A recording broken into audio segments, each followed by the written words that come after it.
Ternium is a well-operated steel company, and they have a variety of locations. Their biggest location being down in Monterrey, Mexico, but they have another big location in Argentina and other parts of Latin America.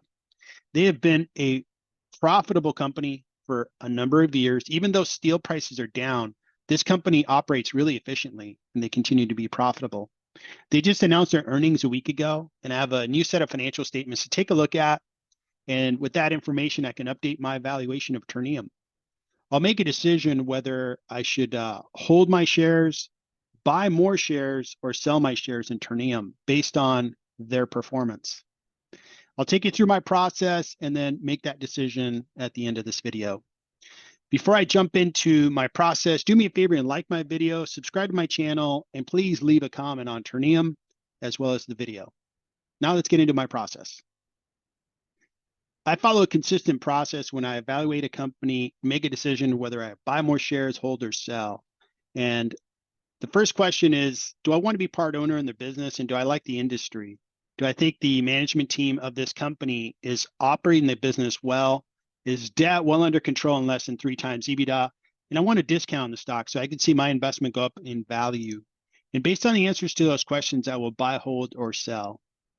So Ternium produces its rolled steel. Primarily, their biggest operation is down in Mexico. They do about 51.7% of their business down in Mexico. Number 2 is down in Brazil, and they have good operations down in Brazil. And then number 3 is Argentina, down on the southern tip of South America. Overall, I think they're using the advantage of lower labor costs down in those countries, as well as, those countries have the natural resources to support the steel industry. So I think that's a positive that these guys have a labor advantage. And also they have a big advantage since they're located just south of Texas. Once they have that rolled steel produced, either they feed supply chains, manufacturing plants down in Mexico, or they can ship that north of the border and they can go to factories in the United States. So overall, I like the business. I think it's well run. And I also like where they're located. Taking a look at the income statement that they just produced a week ago, sales are flat, which is very good because steel prices have gone down, the commodity price. But what Ternium was able to do is produce more than the previous year. So they were able to hold their revenue line. That's very good. Since they had to produce more, their operating income did go down. Last year was far more profitable because they had better steel prices. But overall, the company is profitable, very good. Signs that the company is well operated. The statement of cash flows looks good. In fact, they held their cash flow from operations pretty close to where they were in the first 9 months of 2022 compared to the first 9 months of 2023. So that was excellent to see. They did put more capital back into the business, but overall they produced more than $800 million of free cash flow for the first 9 months of 2023. I'll use that information to update my valuation that is based on free cash flow. I estimate that Ternium is currently discounted by 57%, meaning that I think each share is worth about $57 a share, but the stock market will sell you shares at $36.57.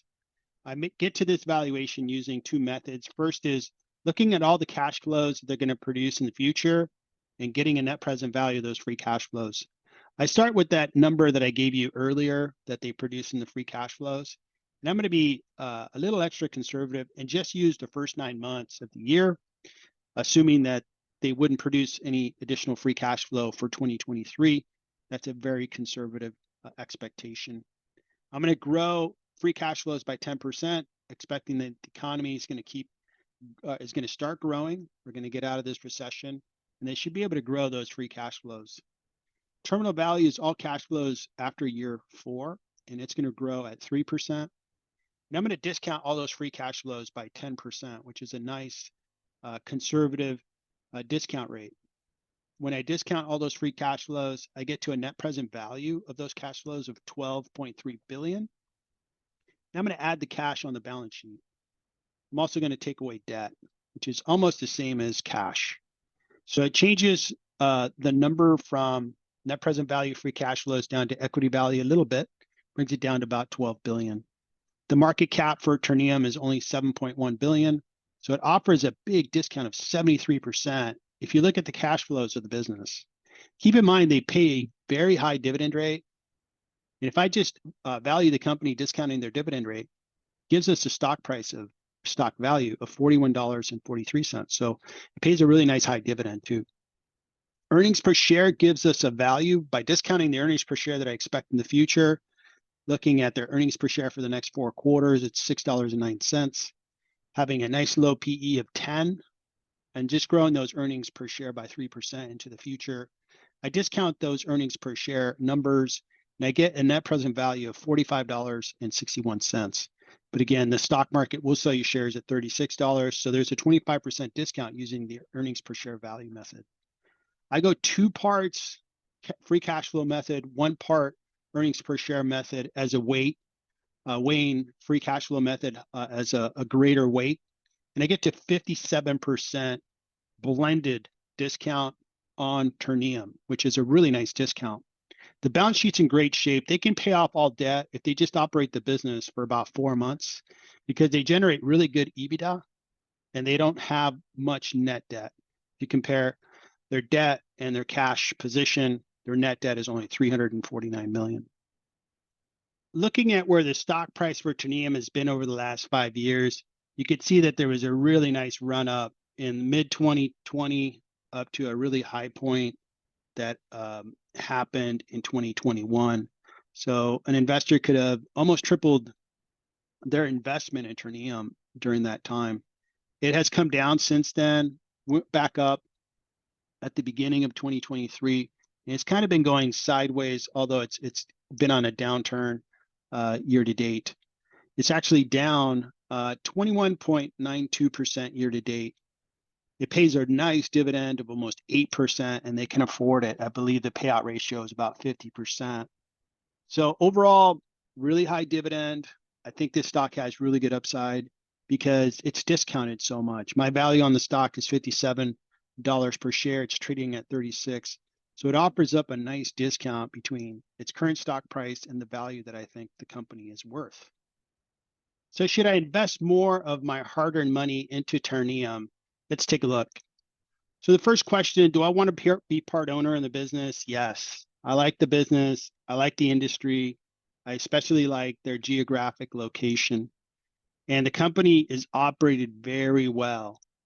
Their debt is very low. So that looks really good.